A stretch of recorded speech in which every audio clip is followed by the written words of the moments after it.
Hello friends, मैं आज़ाद sir आपका अपना YouTube channel mentor study point में स्वागत है।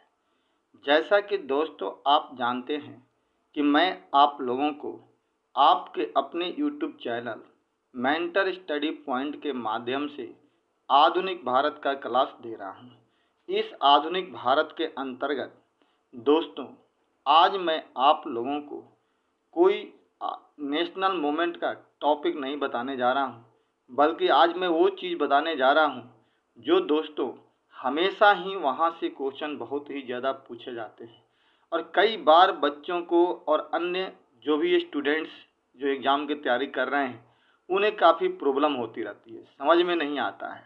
तो दोस्तों आज हम कांग्रेस के महत्वपूर्ण अधिवेशन की बात करने जा रहे हैं, जहां पर कांग्रेस के अधिवेशन से कई सारे क्वेश्चंस अक्सर पूछे जाते हैं और ये क्वेश्चन बहुत ही इम्पोर्टेंट होते हैं जो मैं आप लोगों को आज बताने जा रहा हूँ। दोस्तों आज के बाद, हालांकि आज मैंने थोड़ी देर पहले आप लोगों को लाइव क्लासेज दी थी, लेकिन कुछ त्रुटियों के साथ ही उसमें कमियां रह गई जो कंटिन्यू रहेगा और धीरे धीरे कमियां दूर हो जाएगी। लेकिन एक चीज़ बता दूं दोस्तों, जो भी व्यक्ति चैनल से नए जुड़ रहे हैं प्लीज़ चैनल को सब्सक्राइब कर दीजिए और अपने दोस्तों के बीच में ज़्यादा से ज़्यादा इसे शेयर करने का प्रयास कीजिए और अपने दोस्तों को बताइए। ठीक है दोस्तों। दूसरी चीज़ कि आपको अब प्रत्येक वीक में 3 दिन मैं लाइव क्लास दूंगा और वो लाइव क्लास जो होगी वो बहुत ही इम्पोर्टेंट टॉपिक होगी। वो इम्पोर्टेंट टॉपिक जहाँ से अक्सर क्वेश्चन होते हैं उसमें कोई सीक्वेंस में क्लास नहीं होगी। जैसे कहते हैं ना, जैसे मैंने अभी तक आप लोगों को जो सीक्वेंस में मॉडर्न हिस्ट्री की क्लासेस दिया, ऐसा नहीं। उसमें हम वो टॉपिक उठाएंगे जहाँ से क्वेश्चन सबसे ज़्यादा पूछे जाते हैं और सबसे ज़्यादा एग्जाम में क्वेश्चन वहाँ से आते हैं। सप्ताह में 3 दिन की क्लासेज होगी दोस्तों।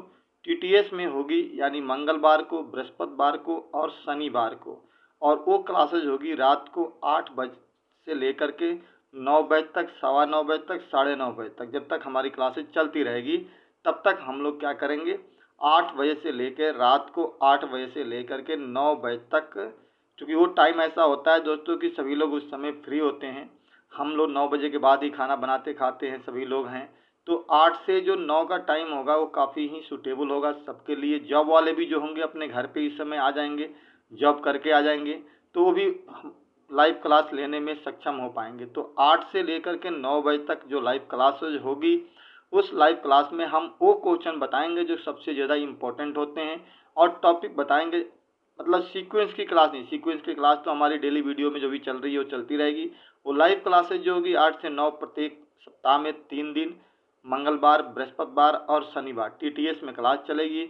और प्रत्येक संडे के दिन 11 बजे दिन में मैं आप लोगों को जो डेली करंट अफेयर देता हूँ उस सारे करंट अफेयर पे मैं अलग से डिस्कस करूँगा और एक एक पॉइंट बताने का प्रयास करूँगा कि कैसे उस क्वेश्चन को आप जोड़ करके पढ़िए और कैसे चीज़ों को याद कीजिए ताकि उस सब्जेक्ट में आपको याद होता चले। क्योंकि कई बार करंट अफेयर जो होते हैं वो ना टॉपिक से जुड़ जाते हैं। कई बार आधुनिक पॉलिटिकल साइंस से पॉलिटी से जुड़ जाता है, कुछ क्वेश्चन साइंस से जुड़ जाता है, कुछ क्वेश्चन ज्योग्राफी से जुड़ जाता है और हम उसको अटैचमेंट नहीं कर पाते हैं और हमें याद नहीं हो पाता है, दिक्कत हो जाती है। तो दोस्तों हम उसको भी बताने का प्रयास करेंगे। तो इतना याद रखिए दोस्तों, प्रत्येक रविवार को दिन में 11 बजे हमारी और आपकी मुलाकात होगी ऑनलाइन क्लास में, और प्रत्येक वीक में टीटीएस में यानी मंगलवार और बृहस्पतिवार और शनिवार को रात को 8 बजे हम आपको ऑनलाइन क्लासेस देंगे, अगर सब कुछ ठीक ठाक यानी लाइन वगैरह सब कुछ सही रहा तो। अदरवाइज ऐसे दिक्कत आ जाती है तो टेक्निकल प्रॉब्लम अलग बात है, लेकिन आज का प्रयोग हमारा दोस्तों सफल रहा और हम इसमें अब सफलता हासिल कर चुके हैं। और आपकी जो बहुत दिनों से हमें वेट कर रहे थे ऑनलाइन क्लास के लिए, वो अब पूरा हो जाएगा। जंग हमारे लिए अब तैयार होगा। एग्ज़ाम के भी डेट्स आ रहे हैं और हम लोग पूरी लगन के साथ लग जाएंगे एग्ज़ाम की तैयारी में दोस्तों। तो आज दोस्तों उसी को रिकॉर्डिंग ध्यान में रखते हुए आज मैं दोस्तों आप लोगों को बताने जा रहा हूं कि कांग्रेस का महत्वपूर्ण अधिवेशन कौन कौन से थे जहां से क्वेश्चन अक्सर पूछे जाते हैं। ठीक है दोस्तों, तो आपका ये है भारतीय राष्ट्रीय कांग्रेस के महत्वपूर्ण अधिवेशन। इसमें दोस्तों 4 कॉलम है, एक सन का है, एक स्थान का, एक अध्यक्ष का है और एक महत्वपूर्ण तथ्य का है जहाँ से क्वेश्चन अक्सर पूछे जाते हैं। तो दोस्तों इसमें सबसे पहला है कि कांग्रेस की स्थापना 1885 ईस्वी में मुंबई में हुई थी। हालांकि दोस्तों याद रखिएगा कि यह कांग्रेस का अधिवेशन मुंबई से पहले आपको सूरत में होने वाला था, लेकिन सूरत में चूंकि प्लेग फैल गया था, जिसके वजह से इसका स्थान चेंज करके मुंबई लाया गया। पहली चीज क्लियर हो गई क्वेश्चन। तो कभी ये सब क्वेश्चन आए तो आप उसे चेंज करने में सफल रहिएगा, ठीक है दोस्तों। तो मुंबई याद रखिएगा पहले सूरत में होने वाला था। अब इसकी पहली अध्यक्षता भूमेश चंद्र बनर्जी ने की थी, जिनके शॉर्टकट में हम लोग WC बनर्जी कहते हैं दोस्तों, याद रखिएगा। इसके बाद यहाँ से दो महत्वपूर्ण तथ्य आपको याद रखना है कि यह 28 दिसंबर को कांग्रेस की स्थापना हुई थी 85 में, और ये मुंबई का एक कॉलेज था जिसका नाम था गोकुल दास तेजपाल संस्कृत कॉलेज यानी पाठशाला, वहीं पे हुआ था, जिसमें शुरू में 72 लोगों ने वहाँ पे भाग लिया था। दोस्तों ये जो कांग्रेस थी यानी भारतीय राष्ट्रीय कांग्रेस जिसको कहते हैं, इसका नाम पहले अलग था, चूंकि इसकी स्थापना तो 1884 में हो चुकी थी भारतीय राष्ट्रीय संघ के रूप में, लेकिन 85 में इसका नाम चेंज कर दिया गया और नाम रखा गया भारतीय राष्ट्रीय कांग्रेस यानी इंडियन नेशनल कांग्रेस कहा गया, और ये सुझाव दिया था दादा भाई नौरोजी ने। तो दोस्तों ये भी आपके लिए बहुत ही इम्पोर्टेंट है, तो आप इसे याद रखिएगा। इसके बाद दोस्तों आता है दूसरा, इसमें वो डेट्स हैं जो इम्पोर्टेंट है। कंटिन्यू में दोस्तों मैं आपको बता नहीं रहा हूँ, यहाँ पे आपको वही डेट्स में ले लिया हूँ जो डेट्स आपके लिए इम्पोर्टेंट है। अब आता है दोस्तों 1886। इसकी इम्पोर्टेंस ये है कि यहाँ पे दादा भाई नौरोजी ने कलकत्ता में इसका अधिवेशन किया था और WC बनर्जी यहाँ पे शामिल नहीं हुए थे। अब आता है दोस्तों 1887 का मद्रास अधिवेशन। इसकी सबसे ज़्यादा इम्पोर्टेंस ये है कि क्वेश्चन पूछाता है कि भारतीय राष्ट्रीय कांग्रेस के जो पहले अध्यक्ष मुस्लिम कौन थे, तो पहले मुस्लिम अध्यक्ष बदरुद्दीन तैयबजी थे, ये याद रखना है आपको। अगला दोस्तों क्वेश्चन आता है 1888 का अधिवेशन कलकत्ता में हुआ था। जॉर्ज येलो जो भारत का पहला अंग्रेज व्यक्ति था जिसने कांग्रेस की अध्यक्षता की थी, यह याद रखना है। इसके लिए जगह खरीदने के लिए दरभंगा के राजा ने जगह खरीद करके दिया था, चूंकि जगह नहीं मिल रहा था। याद रखना है दो चीजें, एक तो जॉर्ज येलो पहला अंग्रेज व्यक्ति था जो कांग्रेस की अध्यक्षता किया था, कहाँ पर, इलाहाबाद में 1888 में। अब दोस्तों अगला क्वेश्चन आता है 1889 का मुंबई में जिसका अधिवेशन हुआ था। यहाँ भी अंग्रेज ही अधिकारी था जिसका नाम था सर विलियम बेडरसन। पहली बार महिलाओं ने यहाँ पे अधिवेशन में भाग लिया था। ये भी क्वेश्चन दोस्तों याद रखिए, कभी पूछा नहीं गया है। आगे की संभावना पूरी तरह बनती है NTPC के एग्जाम के लिए कि पहली बार महिलाओं ने इस अधिवेशन में भाग लिया था और यहीं पे ब्रिटिश समिति लंदन में गठित की गई थी। अब दोस्तों आगे क्वेश्चन कह रहा है कि 1890 ईस्वी में कलकत्ता में अधिवेशन हुआ था। फिरोज शाह मेहता ने इसकी अध्यक्षता की थी। पहली बार यहाँ पे कादिम्बिनी गांगुली नाम की एक महिला थी जिन्होंने कांग्रेस को संबोधन किया था यानी भाषण दिया था, पहली महिला। आपने पीछे देखा कि महिलाओं ने भाग लेना शुरू किया 88 से, और यहाँ पे आकर के एक महिला ने खड़ा होकर के जो कलकत्ता विश्वविद्यालय से पढ़ करके निकली थी, उन्होंने कांग्रेस का अधिवेशन में भाग लिया था और संबोधन भी किया था। अब दोस्तों आता है 1893 लाहौर अधिवेशन जो दादा भाई नौरोजी द्वारा की गई थी। सिविल सेवा परीक्षा भारत में पहली बार कराने के लिए इन्होंने मांग किया था। यहाँ पे 93 में थी, भारत में सिविल सेवा परीक्षा की भी शुरुआत होनी चाहिए। 1894 में दोस्तों मद्रास में अल्फ्रेड बेब, ये भी एक अंग्रेज अधिकारी था। कई बार तो दोस्तों क्वेश्चन ये भी SSC में पूछ देता है कि टोटल कितने अंग्रेजों ने कांग्रेस की अध्यक्षता की थी, तो हम आपको टोटल जब पढ़ा देंगे तो आप इस वीडियो को देखकर काउंट कर लीजिए कितने अंग्रेज अभी तक भाग लिए हैं। मद्रास में हुआ था। अल्फ्रेड बेब ब्रिटिश संसद के आयरिश अधिकारी था, क्योंकि ब्रिटेन के अंदर एक आयरलैंड भी जुड़ा हुआ पार्ट है उसका, वहीं का ये रहने वाला था। 1896 दोस्तों ये बहुत ही इंपॉर्टेंट है, कलकत्ता में इसकी अध्यक्षता अधिवेशन हुआ था। रहीमतुल्ला सयानी इसके अध्यक्ष थे और बंकिम चंद्र चटर्जी द्वारा पहली बार यहीं पर वंदे मातरम गाया गया था 1896 ईस्वी में। तो ये भी क्वेश्चन पूछाता है कि वंदे मातरम कब गाया गया था, तो बंकिम चंद्र चटर्जी द्वारा पहली बार 1896 के कलकत्ता अधिवेशन में बात हुई थी। 1904 दोस्तों को उतनी खास इंपॉर्टेंस नहीं है। 5 में दोस्तों बड़ी इंपॉर्टेंट है, बनारस में इसकी अध्यक्षता की थी गोपाल कृष्ण गोखले ने इसकी अध्यक्षता किया था, और इसी अधिवेशन के दौरान बंगाल विभाजन की बात उठी थी और वहां पे हमने विरोध भी करने का प्रयास किया था। अब आता है दोस्तों 1909 का कलकत्ता अधिवेशन जिसकी अध्यक्षता दादा भाई नौरोजी ने की थी।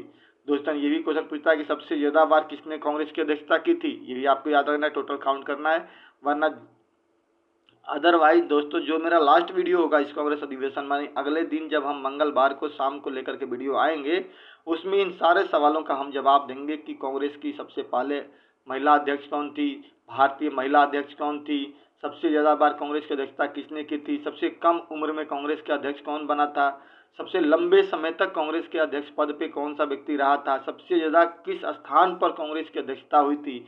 इन सारे सवालों का जवाब दोस्तों हम अगले वीडियो में मंगलवार को रात को 8 बजे लाइव क्लास में आपको मिल जाएगा सारे जवाब, इसलिए उस दिन की क्लास लेना आप ना भूलें। 1906 में दोस्तों कलकत्ता में अधिवेशन हुआ था। यहाँ पे स्वराज शब्द का इस्तेमाल किया था और यहीं पे स्वदेशी स्वराज, राष्ट्रीय शिक्षा और बहिष्कार से संबंधित प्रस्ताव भी पारित किया गया था। दोस्तों 1907 का सूरत अधिवेशन जिसकी अध्यक्षता रास बिहारी घोष द्वारा की गई थी, बहुत ही इंपॉर्टेंट है। यहीं पे कांग्रेस के दोनों व्यक्ति बट गए थे, एक गरम दल और नरम दल। क्वेश्चन पिछली बार भी दिल्ली पुलिस में ये क्वेश्चन पूछा हुआ था कि 3 तरह के क्वेश्चन यहाँ से आते हैं कि कांग्रेस का विभाजन कब हुआ, 1907 में। किस अधिवेशन के दौरान कांग्रेस का विभाजन हुआ था, तो सूरत अधिवेशन में। और दोस्तों ये सवाल पूछा था कि किस अधिवेशन में गरम दल और नरम दल बट गए थे, तो सूरत अधिवेशन में बट गए थे। यही वो जगह था जहाँ पे वो लोग बट गए थे दोस्तों। अब दोस्तों अगला क्वेश्चन बनता है कि 1909 में लाहौर में अधिवेशन हुआ था जिसकी अध्यक्षता मदन मोहन मालवीय ने की थी। और मैंने आप लोगों को पढ़ा रखा है कि दोस्तों 1909 में ही मार्ले मिंटो सुधार अधिनियम आया था, जिसे हम लोग भारत शासन अधिनियम के नाम से जानते हैं, जहां पे मुस्लिमों के लिए पृथक चुनाव प्रणाली आई थी और उसका इस अधिवेशन में विरोध किया गया था, भर्त्सना की गई थी, मतलब निंदा की गई थी।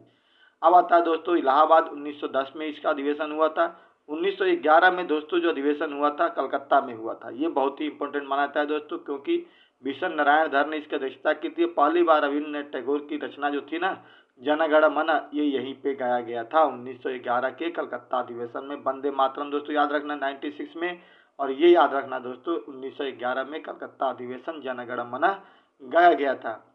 12 में दोस्तों बांकीपुर में अध्यक्षता बांकीपुर में हुई थी। R.N. मधोलकर इसके अध्यक्ष थे और इस अधिवेशन के A.O. ह्यूम को कांग्रेस का जनक कहा गया था। मतलब इसी में कहा गया था कि कांग्रेस का जनक कौन होगा, तो कांग्रेस का जनक A.O. ह्यूम को माना गया था, जिसको हम लोग क्या कहते हैं, A.O. ह्यूम, जो एक ICS अधिकारी था। इसी के कहने पे कांग्रेस की स्थापना भी ऐसा माना जाता है कि हुई थी। 1914 में दोस्तों मद्रास में हुआ था, भूपेंद्र नाथ वासु इसके अध्यक्ष थे। इस अधिवेशन में स्वराज की भी मांग की गई थी। 1915 में दोस्तों मुंबई में अधिवेशन हुआ था। इसमें गरम दल और नरम दल को एक साथ लाने का प्रयास किया गया। और 1916 का दोस्तों अधिवेशन, जिसे हम लोग ऐतिहासिक अधिवेशन के नाम से जानते हैं, ये लखनऊ में हुआ था, जिसकी अध्यक्षता अंबिका चरण मजूमदार द्वारा की गई थी।